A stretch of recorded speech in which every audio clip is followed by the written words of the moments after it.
All right. Welcome to our episode of the Prep Coach podcast. We didn't have one last week. I interviewed Cherilyn from the Posing Queens.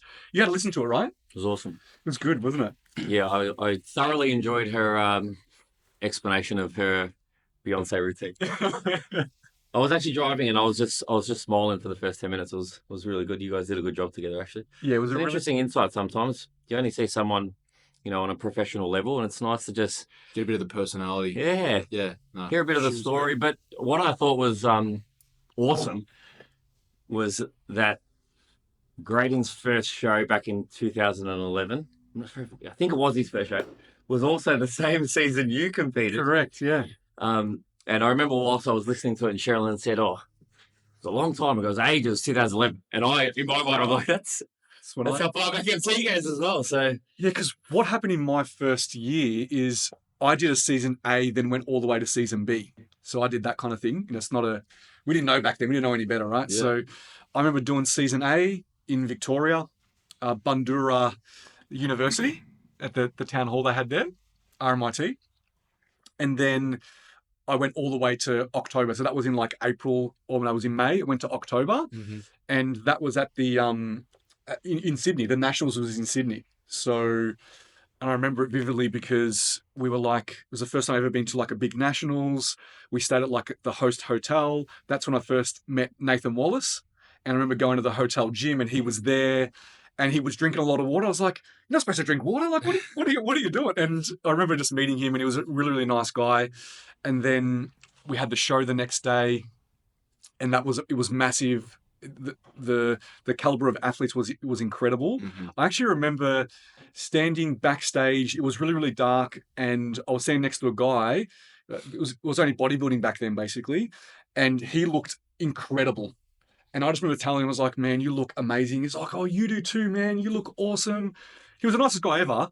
He ended up winning that division, but he was like so nice. I just remember that. So having that camaraderie backstage and just being nice to other athletes makes the biggest difference to your experience. And I remember it. I don't remember like who else was in my lineup, what I placed, what judges were there, but I remember interacting with the other athletes. And I do remember Graydon there because he really caught my eye. I was like, "This guy looks awesome. Look at his shape, his muscularity." Mm-hmm. And I remember him vividly pumping up back. There was like this side backstage area. It was kind of semi-inside outside. And I just remember like all these guys just pumping up and I was just like in awe because it was my first ever year. And Yeah, of course. I guess it was his too, but he just looked incredible, like a lot better than I did. And I just remember walking around like, Jesus, these guys are unbelievable. So anyways, we digress. It was a good podcast with Cheryl and we're going up there soon. to say a lot's happened in 15 years. A lot is definitely a lot. I bet back then you didn't think that this is the bodybuilding podcast with a couple of your best mates running a bodybuilding federation.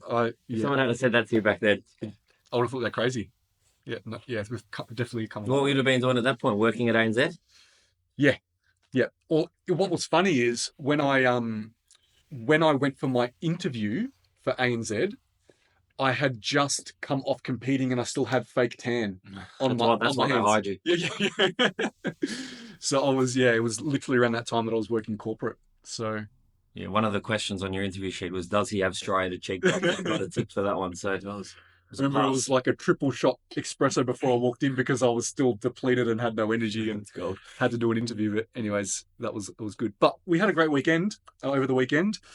You and I obviously went to the APS Bodybuilding Vendor Expo. I had been to it the previous year with Stewie. First time you came along. What'd you think? Amazing. Yeah, it was absolutely fantastic. I think I had an idea what it was going to be like, but having not been to something that was so bodybuilding specific when we think about an expo on a smaller scale, but just so much more intimate. Mhm. It exceeded expectations by so much. I loved it. The level of engagement from people that came through the door was phenomenal. People literally came there with sheets and questions they wanted to ask us about NBA, why are we different? Why should they compete with us? The calendar, which we had printed and you'd printed up for everyone, which was awesome. But the opportunity to not just talk to athletes' parents, potential sponsors and, other brands that are relevant to our industry. It was just an awesome day. Big shout out to Beck for putting it on. I think something like that is probably going to start to roll out across across the country if people see how good it was. But yeah, credit to her. She did a great job. And from our point of view, we got to meet so many great new competitors, and I can see really where the industry is going, man. Yeah, It's in a good place, and it's going to be even better. Yeah, I remember you saying afterwards, like, you never really know how much traction we've got. You know, you see our social media and the likes and the engagements and the follows and the regos coming through, but you never really know how well we're doing. But then going to something like that, and you're like, all these people we met haven't registered yet. Right? Yeah, and So they're competitors that we don't even know are doing our shows, but all of them were like, I've heard so much about you. All my friends are telling me I need to do MBA.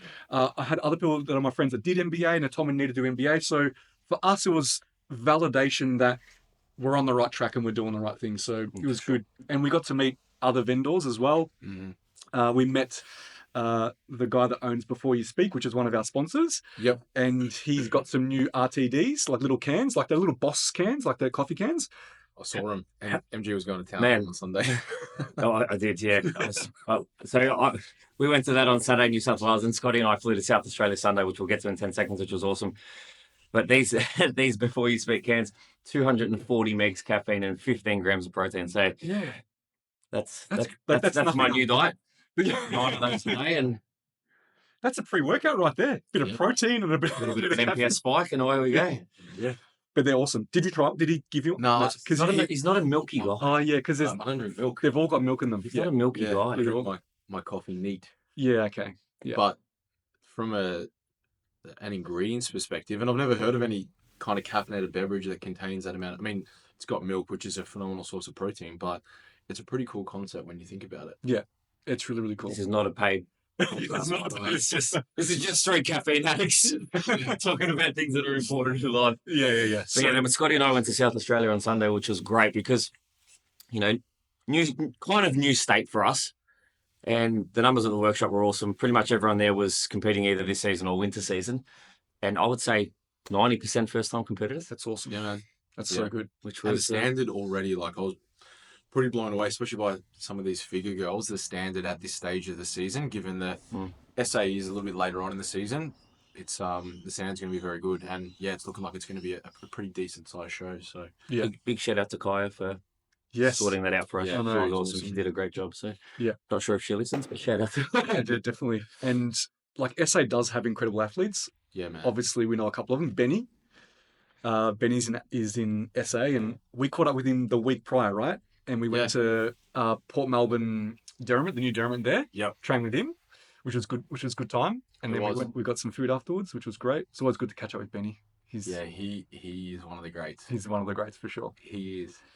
Yeah, you're just laughing because he's a funny guy. He's a good man. And then I also had Donna's workshop on the Sunday, Saw that. which was great. So it's split into two. There's obviously a male and figure component, and then second workshop was all the other female divisions, and that was awesome. Donna holds an amazing workshop, and it was just good fun to see everyone, meet everyone, and see some really incredible athletes. I think we spoke about this in another podcast, just like watching our stories on NBA and just like how many good athletes there are coming through, and going to the workshops and seeing them is awesome. It's incredible. So And it's good that so many people come out to these now. Like, I remember when I was first coming up, workshops were kind of a bit more of a fear thing. You didn't really want to go. You maybe didn't want to show your physique, or it was a little bit intimidating. But credit to all of the posing coaches who have, made it a lot more welcoming. And like you said, it's a little bit more of a community, vibe. And people that maybe don't know each other but connect via social media. I think it's really cool. Scotty and I had an incredible competitor at ours, fitness competitor from SA. First time ever.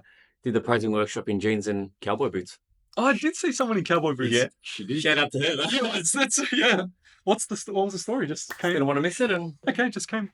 Yeah. good on her. And she- And I put her on the spot and made her do the first eye She walk was- in she front was- of everyone on her own, and she When did you're a like, great you go job. first, I felt for the poor girl because you're like, yeah, she can go first. But to be fair, throw in the deep end. Yeah. She swam. And I said it was a first for me, first time in cowboy boots. But No, she was we had a lot of fun. She was awesome. Yeah. All right. You want to delve into some questions? Yeah, I've got a couple of good ones too. So Okay. We'll go into some comp-related questions. yeah, do we need to put the sleep disclaimer before we start? Okay, these yeah. questions? So, yeah, you haven't had much sleep. Less than an hour. Yeah, and Scotty hasn't had much sleep. Yeah, a little bit more than an hour, but not much more.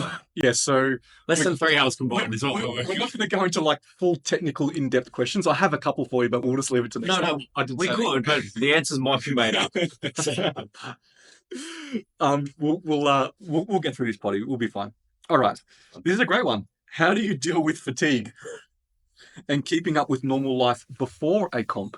one of these. Yeah. A monster. Sometimes 2 or 3. Or before you speak coffee. Yes. Yeah, I think a lot of us are big users of caffeine. One of the things that actually I got off you, Scott, in the very early days, which was quite something that I did but didn't try as hard as I did once you kind of pointed it out to me, was around if I had affected sleep. And, I spoke to a competitor in their check-in this morning. It was like, sleep's a bit hit and miss. And, admittedly, they're 23 or 24 weeks in. They're looking amazing. They're inside out. And sleep will be hit and miss. But one of the big things is about trying to catch some sleep up, penciling in some naps, or just trying to get 30 here, an extra 30 there. If you can do that 2 or 3 times a week, all of a sudden, it's amazing the difference that it can make. Yeah. And if we think about managing fatigue and sleep being king, that would be high on my priority list. Oh, yeah. To the point of which I would actually change my plans or potentially move something to squeeze a little nap in if it was possible. I just want to also say that was much easier pre-having a child. Very different now. But, if you are in that situation and there is an opportunity to catch up on rest, I think this prep mentality is like, go hard or go home, do more, do more, do more, do more. Sometimes the best thing you can do is maybe just do a little bit less. And instead of, let's say you got 14,000 steps as your goal and you've hit it and it's 6 p.m. and, you're like, I'll go for another walk and do 16. Maybe going to bed 45 minutes earlier might be a better decision. Yeah. And you would know this, Scotty, is sometimes fatigue can hinder your progress in a comp prep. 100%. Yeah, I mean, you think about, and I use the example now. It's like if you think about your energy intake over the entirety of a week, as in the net energy intake, very similar to sleep. So if you're down 2.5 hours, you had a shit night's sleep, rather than thinking, oh, I've got to go to bed 4 hours earlier tonight, maybe you go to bed an hour earlier or even 45 minutes earlier for the next 4 nights in a row, and maybe you try and squeeze in that where you can. Little things like that can start to add up. But if you're getting insufficient sleep, then there's no chance that you're going to see continual progression from a training perspective. And equally, as we've spoken about numerous times, if the training intensity is off, retention of fat-free mass is always going to be compromised. So in some instances, I've had times where I've had athletes go from a 5-day split to a 3-day split for their week because sleep's been so bad. And I'm like, taking more is not going to be better for us. I'd rather give back more, save those 2 hours, go home, eat, go to sleep once you've had your shower, done whatever you've done, grab those extra 90 minutes or 2 hours that you wouldn't have ordinarily got over the next 2 days. And in the scheme of things, you might stress, I'm missing 2 workouts, but equally the benefit from that will come next week and then the week afterwards. Because otherwise, if you're already in a hole and you're just trying to dig more and more and more, you can get to a point where you can't get out. Yeah. How many times have you two, just over the years of your experience, had to explain to someone who's mind blown that you've made them do less or eat more and they've actually got a better result? And they're like, how did you do that? Yeah. Well, because it reduces your fatigue, right? Yeah. And that's why some people, they're like, I did less and I had this huge drop, and they're like, my coach is a wizard. And it's like, yes, that's the word I choose. We are. And it's like, all they really did was see that you have just accumulated an abundance of most likely systemic and peripheral fatigue. And so when we do see an increase in scale weight and you're digging, it's likely just inflammation. You see an increase in mineralocorticoids and fluid retention. And the best way to get that fluid to leave the cell and to dissipate is to just rest and allow your body to recover, because you've just hit that ceiling and you're at a stage where doing more is counterproductive. So let's do less and give back. And then you just see the dial start to swing the other way. So on that, not to get too technical, because I know you're sleep deprived, but how would that look like in a prep? Would you give them maybe 4 days of higher carbohydrates, maybe drop off some steps and cardio, combination of both? How many days is normally enough to give back to the system? I think it depends on just how fatigued they are. So hopefully you're tracking DOMs and you're tracking recovery. And if you're in a period where, I don't know, say I track recovery a number out of 10, 10 being recovery is amazing, 1 being low, and same with DOMs. DOMs is if it's at a 10, you're really, really under recovered. And so if I've seen for almost a period of 5 to 7 days where recovery is very, very low and DOMs is high, then it's evident you need to give back. So sometimes it'll be like, we weren't planning on having a D volume week. I don't really deload that much anymore. I'd rather just take away volume. So it's like, we're going to put in 3 rest days in a row. We're going to bring food up slightly, not necessarily stick you in a surplus. It may not be a refeed based on what you would have on a training day, because the expenditure is not going to be higher. So in that case, let's at least just bring you to where we think estimated maintenance is. We'll feed you more, you'll do less. I want you to prioritize sleep. Maybe it's just some active recovery, so that if you are holding fluid, to help, get that out of the cell, and then just see the response. And if you don't see a response after 3 days of that intervention, then the likelihood is that, firstly, you've dug them too hard, because if you can't get them out of that position, then you're running the risk of potentially being in a stage where you're, overly functionally reaching. Everyone thinks that overtraining as a status is pretty significant. People use that term a bit loosely, but you have like functional overreaching and non-functional overreaching. And so if you're too far down and they haven't been able to come back from that, then the likelihood is you may need to, and this is where you need to assess how far out am I from my end destination. You may need to allocate the next 5 to 7 days, past that first 3 days, giving back more, doing less, to at least just bring them back to the surface to get some air. And then maybe you can recommence. And that's the art of coaching, knowing when to push and when to pull back. Would you commonly see any scale weight shift during that time, or you're most likely just looking at all the other markers, the DOMs, the recovery, their sleep, how they're feeling? Yeah, so I would be looking at that, but from a visual perspective, I'd be asking them for photos at the end of the day and upon waking in the morning. And you can tell in a photo if someone's holding fluid and they're like, say, Kristen, we saw her legs, they're like really washed out. And she actually reached out. She's like, do you have any tips for helping get rid of inflammation? And I was like, rest, sleep, but also some light activity, some really light muscular contractions. So say, for example, I trained legs today. I trained legs yesterday. My legs are super sore and I can feel them getting sore as time unfolds. And that's that inflammatory response. One of the best things that you can do to help move that fluid out is actually some really low intense muscular contractions to get the muscle to move again, to hopefully move some of that fluid out of the cell. So it may be, and we refer to this as active recovery, but that paired with additional sleep.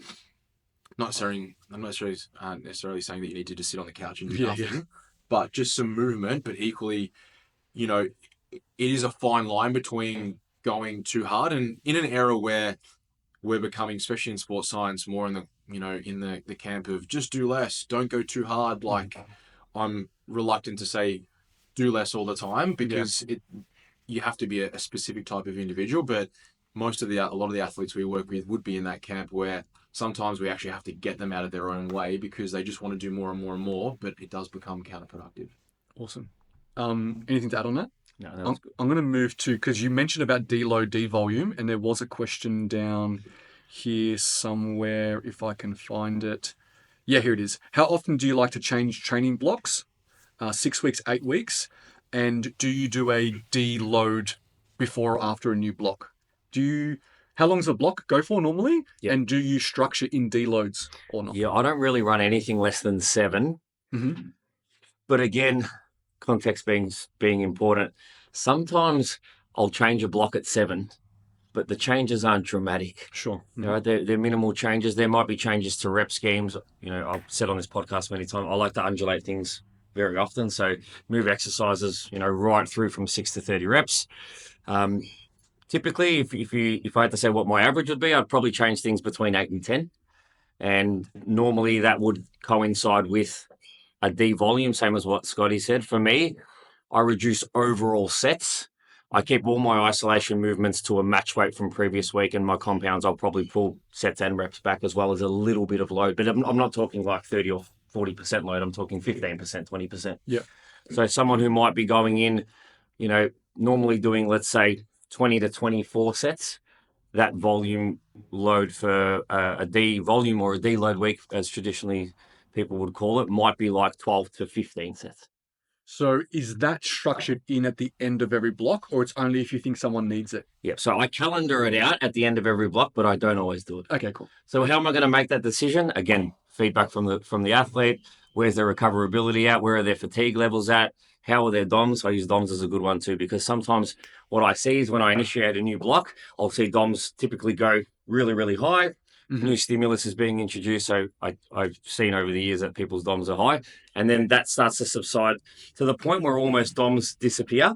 Now, if those DOMs at week 7, 8, and 9 are creeping back up, they don't need to be crazy, but if they are creeping back up, or there's any scent of a niggle in the elbow or a niggle in the shoulder, or anything like that is starting to creep in, I'll run it. Yeah. I'm very similar. I would say that I haven't done any blocks under 8 in a long time. And I'd probably say in the last year and a bit, I've been commonly doing more like 10-week blocks. For sure. Yeah. And I've gone beyond 10 too. Yeah.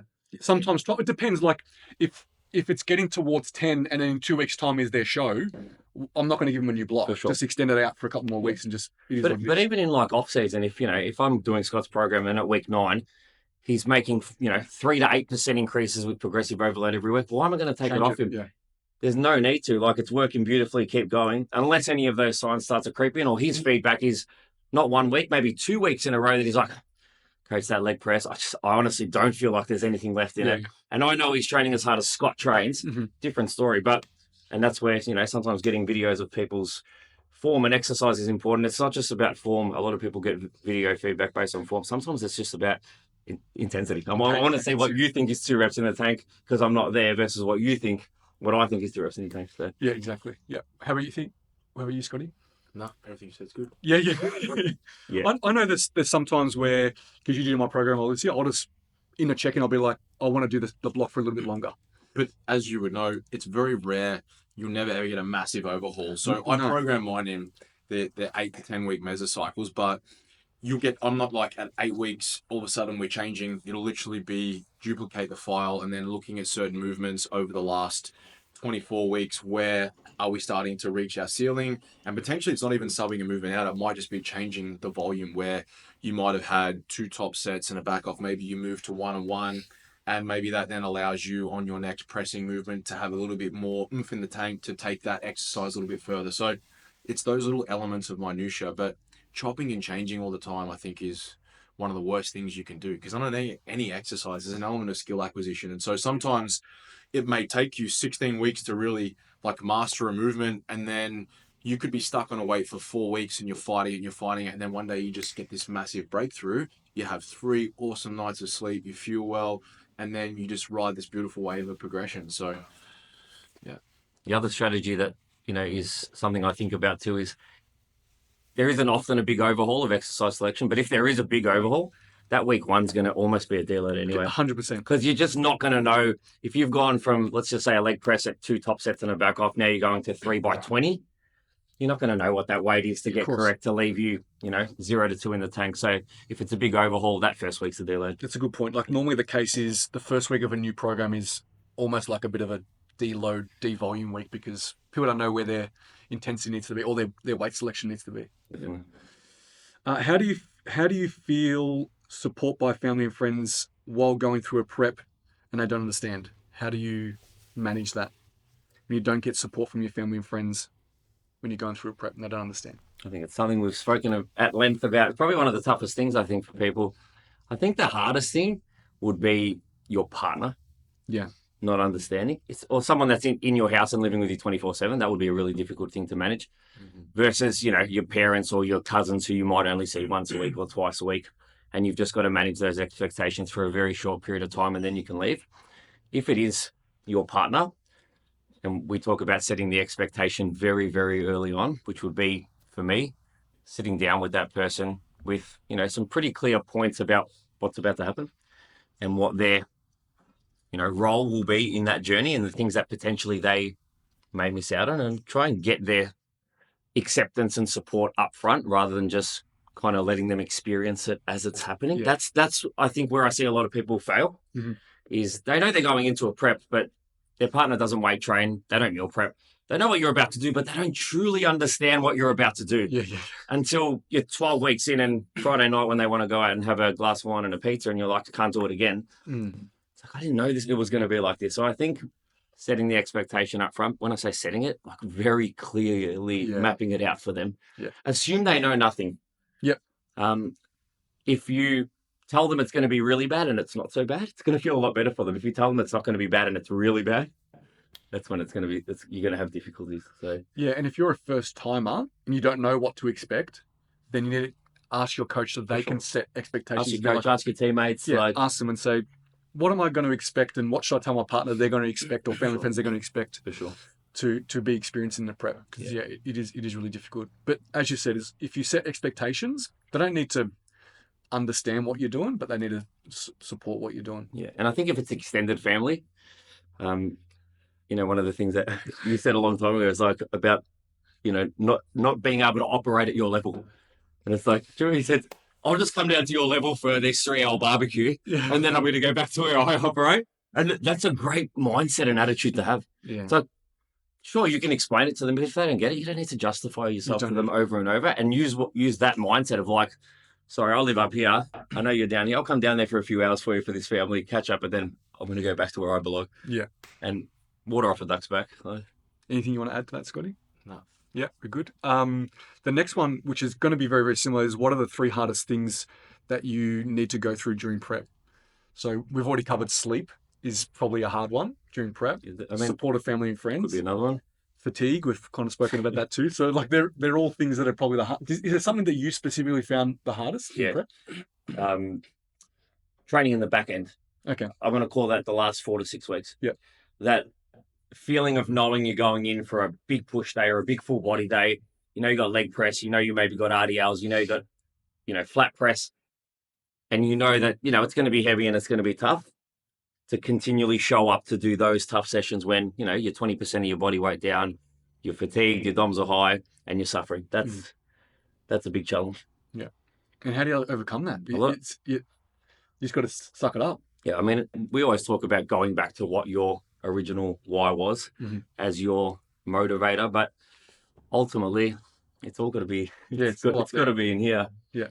There's things that you can do and utilize pre-session to help you get through. We talk about caffeine consumption. We talk about, heightening arousal levels, maybe watching some YouTube videos to pump you up and those sorts of things. But ultimately, that's when the great athletes kind of come out to play, is when it gets really tough. And I think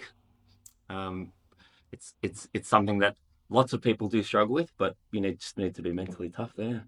Oh, I know in prep, because back then when I prepped, I had my garage gym still coming out of COVID. And I had the gym there. Yeah, and I had a TV in there and everything. And I was just constantly watching like Rocky movies and just all that. It was just like, I have my DVD player there. I was just watching all those kind of movies. That's all I had on the screen. Such a wog. The bloody wog. Well, he had his bonnet of his XR16 open. That's not even a log. Tell me right, you got a VL turbo? I do have a VL turbo. There you go. See, I'm not wrong. People wouldn't even know what that is. It's back in 86. You know what a VL turbo is? Yeah, of course. Yeah. So I used to want a VL for my first car. Oh, really? Hey, who didn't? Yeah. Topic. Who didn't? That's the fun. But for me, the hardest thing during prep was actually something that sounds very, very simple, but it was posing. Practicing posing enough. It's just getting it in my head to like put time aside. Post-workout, you're tired. The last thing you want to do is then just take some clothes off, get a camera or get a mirror and start posing and doing rounds. That's what I found the hardest thing for me. Mm-hmm. How about you, Scotty? What was the hardest? Yeah, I thought the training side of it, I'm a little bit wide, maybe a bit different. I really love that sadistic element. You live and breathe in that space. Yeah, you do. You're sadistic. A little bit, just knowing that I'm willing to just suffer. And I kind of, in my head, I'm like, I can suffer more than you. Like, that's not with anyone per se, but that's sort of how I tell myself, like, you're going to go and pull a crazy heavy deadlift, and just knowing, I know the feeling of then when I go home and I am chilling out later that afternoon, knowing that I didn't, fall short of that. Like, that for me is why, it's one of the reasons why I like competing, doing something that's so hard that most would justify why they can't or shouldn't, and being willing to sort of do that. So those kind of little mental barriers, but yeah, maybe the posing stuff. And what about being a parent? That honestly, that for me helps enormously, because one of my things when I compete, I don't ever want what I'm doing to impact the most important people in my life, my kids and my wife. And so I refuse to not show up and be good for them. And there are some days where you literally might say to yourself, don't be an asshole today. Even though you feel shit, don't be an asshole. It's no one else's fault that you're tired or whatever. Mm-hmm. And so it definitely, not saying it's easy, it definitely is challenging, especially with little kids. But I think maybe the social element, I don't like going out and really seeing a lot of people. My circle's pretty close. And so when I'm in prep, I like to just do what I'm doing. And so if there's like a family event or whatever, I won't want to go. And I'm very lucky sometimes if it's at the really back end. Jenny is always really good in terms of maybe holding down the fort and saying, "Oh, Scott had something with work or whatever." Because for me, just to like, you know what it's like when you're that fatigued, and to sit and answer questions around, what should I eat? What would you recommend? And I'm like, do you actually think this is what I want to talk about? Like, if you're an investment banker, am I asking you, where should I invest my money today? Versus it's almost like in our line of work, people just think that when you catch up, give me all this amazing advice whilst they're holding into a pavlova. Do you know what I mean? Yeah. So I think Hollywood start there. Not doing that. Yeah, Scott wants to grab that pavlova. Just put the fork down for a second. So yeah, maybe just the social stuff. I think. Yeah. Okay. Awesome. You got any questions on your end, MG? Otherwise, I'll bring another one. I do. A couple of people. I've got a couple of NBA questions, which I thought would be good to get your opinion. Not something I'd thought of, to be honest. And when the person asked it, was it anonymous? It's anonymous. Yeah, I thought about it and I was like, that's a pretty good question. Will NBA ever change the individual routine so that other competitors don't wait on the sidelines on stage? So I'm thinking they're meaning like the eye walk when someone does an eye walk. Yeah, we fill the diagonals. And we fill the diagonals so they're on the stage while someone else is doing the eye walk. Yeah, okay. So if you're the first person, you're basically waiting for a few minutes. So when I read it for the first time, I thought, it's a good question. So I run through the process in my head. All right, let's walk somebody out, let them do their walk and move off. Next person comes. I'm like, yeah, that looks pretty good.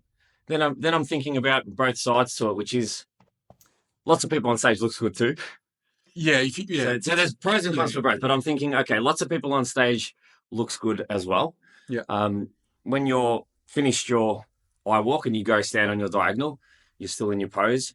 It kind of, not just from a crowd perspective, but it keeps you in the game mentally. Yeah. Then I'm looking at the other side, which is like, you get a little bit of a break. Yeah. Get a moment to catch your breath, maybe talk to your coach. And visually, from a photography perspective, and I could be wrong here, having just one person on stage would probably be a little bit easier too.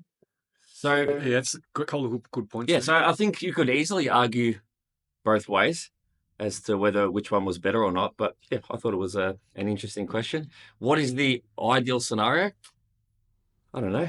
I think, yeah. And I'd be interested for listeners to send their feedback. There's a couple of good points. So if you're the first person out, you got to wait the longest. Yeah, totally. If you're a fitness competitor or a men's bodybuilding competitor or a bigger competitor. Yeah, okay. So it's a long time holding that pose. Yeah, you got to wait the longest. You are squeezing, you are keeping it tight waist. You could potentially, if you walk on, you do your eye walk, you walk off instead of going on the diagonal. You could go backstage, talk to your coach, have a drink of water, have a lolly, whatever you need to do. And then you could walk all back on. I guess the only thing would be is time. Oh, that's a big one. That's a very so big one. How much time would it take if everyone's all on the diagonals to get them to walk forward compared to if then everyone is technically side stage, they've got to walk back out again. Does that take much more time? Is it a better experience? Geez, you got to argue it both ways for sure. I also think from a photo perspective is a good point. And also if someone's getting like an individual reel done, you don't want people in the background. Yep. So if people are on the diagonal, you're getting a reel done and you can see them in the background, it's probably not the best. So I don't know. I'm kind of swaying that there's some more positives to walking off and not being on the diagonal. You could also then say having lots of people in the background of your reel shows that it was a big show and you were part of a big show. So that's, of course, there's probably arguments for all. But I think the time one is a big one. I think the ability to then just bring everybody forward. We could do it on smaller shows for sure. When we got a little bit more time up our sleeve. But if everyone's still holding, so let's say that all three of us go, you do yours, and then you come back around the back. Yeah. Arguably, when that last person finishes their pose, they go to the line, and then everyone moves forward. Versus once, let's say that I'm the last person to go up, I've come around, and then whoever, MG is the announcer, he's going to say, all right, we're going to bring everyone on stage, and then literally in that order, then everyone just walks straight onto the line. And then by the time I make my way around from the back, I'm at the back of the line. You're talking about like maybe 20 seconds. Well, I do that anyway at times because what happens is half the division's done their eye walk and half haven't. Well, that's right. The 5 will do the eye walk. The other 5 are waiting to be called back straight to the front line anyway. Correct. So kind of happens in a way in some Yeah. divisions. Yeah. But this is everyone doing their eye walk for the first time. You have the whole stage to yourself, you walk off, and it just kind of only Yeah, one And person then on you all stage at come a on time. one after the other and line up. Yeah, I think time is the biggest issue. Yeah. It's not a lot of time, but 76 divisions like that. You actually brought up a good point, because when there's a combination of people with having to do their eye walk, and some people already have done their eye Yeah, walk for that 'cause not division, everyone's- you got some people on the diagonal and the rest are backstage. And we have seen that when you then bring them all to the line, there's like a kind of rush or a confusion, because some are on diagonal, but some are also backstage. So it's like who goes first and who lands when they, so And that would attenuate that problem, because would. then you've got those that have already finished and they're just coming back around as they do it. we can think about it. Yeah, we can, obviously we need I think Stuart's maybe we should put it on the agenda. Stuart's input of it. There is one more logistical thing that I'm thinking of. Most of the parts where athletes walk onto stage, Yeah. it's just a very small one-person gap. So if one's trying to come out and one's trying to come in, that could look messy. There I'm are just spitballing and brainstorming. Yeah, right? yeah. There's some stages where they could exit on Somewhere else. on the bottom half of the curtain. When they come out of the top part of the stage, they could exit on the bottom half. Yeah, but some places that it couldn't. Like Adelaide, they come on and off the Same same. thing. Yeah, we could, unless we told them to come off the other side. Yeah, we could. Let's think about it. And tell us, That's it's just one question, but do more of you think that would Yeah. be a better thing? Well, IFBB do something like that. I think. Well, they've actually changed their walk, but they just come straight on Straight to the and front. straight off, straight on, straight off, straight off, and then they bring them all on. Yeah. Is I think how they do And it. having done that, I found that so much better, in that you can literally walk back, like you said, you can quickly just grab a drink, compose, Pump and up, then, whatever. Yeah. and then you're literally just straight back on. Okay. Good question. That's okay. It's made us think. Any current favorite TV shows? Completely change topic. Do you watch Netflix or Amazon or? I mean, there's 3 nights a week I get home after 9 p.m. Okay, so yeah, So not really. But the last thing that I watched, which was amazing, was Lioness. what's that on? It's like a CIA group that go and do all the jobs that you don't never hear about on the news. Oh yeah. It's on Netflix. Oh. Nicole Kidman's in it. It's Okay. 2 seasons are out. Maybe the best series I've ever watched. Okay. Awesome. Wow. Lioness, get on it. I just finished Cobra Kai, so you completely different to you. And things like I just finished Teenage Mutant Ninja Turtles cartoons. And I'm going Samurai back to, Blades. Rocky. Yeah. Scotty, you? I'm a big Suits fan. Oh, yeah. And we literally just started watching season 2 of The Night Agent. I don't know if you've seen Yes, that. I That's watched the it. other one. It's That's the awesome. only other one I'm watching at the moment. Yeah. It's good, man. I've watched all the Suits as well. Yeah. Only like this year or the year before. Yeah. And then probably one of my all-time favorites, it's not on Netflix, on Stan, is Billions. Okay, I haven't watched that one. It's Yeah. just about a billionaire, and he's just a baller, and all of the Okay. backyard deals that he does to manipulate trades. It's pretty cool. And That'd be cool. I for some reason, whenever I'm in prep, I always go back and watch that from the start, because I'm like, it's something that I don't have to think. I can just watch it, and Yeah. you should check it out. Okay. There you go. You got a new season. Well, I guess it's- The only thing in MT's search history is Pimp My Ride season 1, Pimp My Ride season 2. Right. Remember Exhibit? Yeah. Geez, that was a long time ago. I've actually got the DVD. I was joking, and I was right, because someone gave it to me for my birthday. That's how much they know. Oh, that is Anyways, I'm talking about I other. know you too other- well. Yeah. Okay, let's go through. I think I can't believe that's been like 40 minutes. It has been. Oh yeah. Okay. Casual.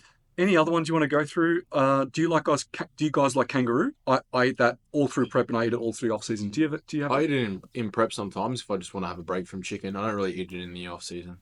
Just prep. Just prep only. What do you have in off season mostly then? Chicken. Chicken and beef mince. Chicken mince. Do you have chicken mince, the 5% one from Coles? No, No. chicken. Bro, it's I game have- changer. So much Really? easier to get fats in. Yeah. Really? I get a little like that. fancy in off season and go up to chicken thigh because on the barbecue. Well, is the mince made from thighs? Because it's got fats in it. You said. It's got a little bit of thigh in it, but it's the exact same, or close to the same macro. I think it's got about 4.7 grams of fat per 100 gram serve, so pretty similar to Okay. minced beef. But for someone that I don't typically eat lots of fats other than some nuts and avocado, Yeah. so it's an easy way to get that in, a little bit more calories, but it just tastes so much better. What about turkey mince? Do you ever have that? I don't have it. I have previously, but the main reason I don't is, and as a man that consumes a lot of sodium, you probably will want to stick. Yeah. Okay. It's got a lot of sodium. Or you might just have to pull back on your salt. Yeah. Okay. Turkey's quite. I want to get MT sweaty just to see what color his t-shirt goes. Yeah, we do a sweat test. Oh, White, yeah. well, yeah, I'll probably have a bit of sodium. Oh, yeah. Okay, no turkey mince. Do you have turkey mince? You still have it. It's all right. Yeah. It tastes nice. The You steak can was enjoy not it too with good. your Pepsi But Max. you can get the very lean one, which has got like the same amount of fat as chicken, and then you can get the one that's very similar. It's in a blue packet of Coles, very similar to chicken mince. It's the 5%. Okay, awesome. I'll check it out. All right, this weekend, what's happening? Something big on Sunday. Oh, I was like, no, we've got a weekend off this week. We've got the NBA stuff. It's my daughter's first birthday. I know. Crazy. How fast? Can't So believe fast. it, man. She's grown so fast, but it's a very nice age at the moment. The reason I didn't sleep is because she's got all of her next group of teeth coming out at the same time. But other than that, she's just so interactive at the moment. She's just so attentive, pointing and everything, wants to grab everything. She's obsessed with any animal, birds. Really? Do you know Calparan Reserve in Greensboro? It's just behind the shopping centre. Anyway, there's a duck park. Oh, the duck pond. Yeah, bro. We went there like 3 times a week for the first 4 years. Okay. I love it. There's that little playground area there as well.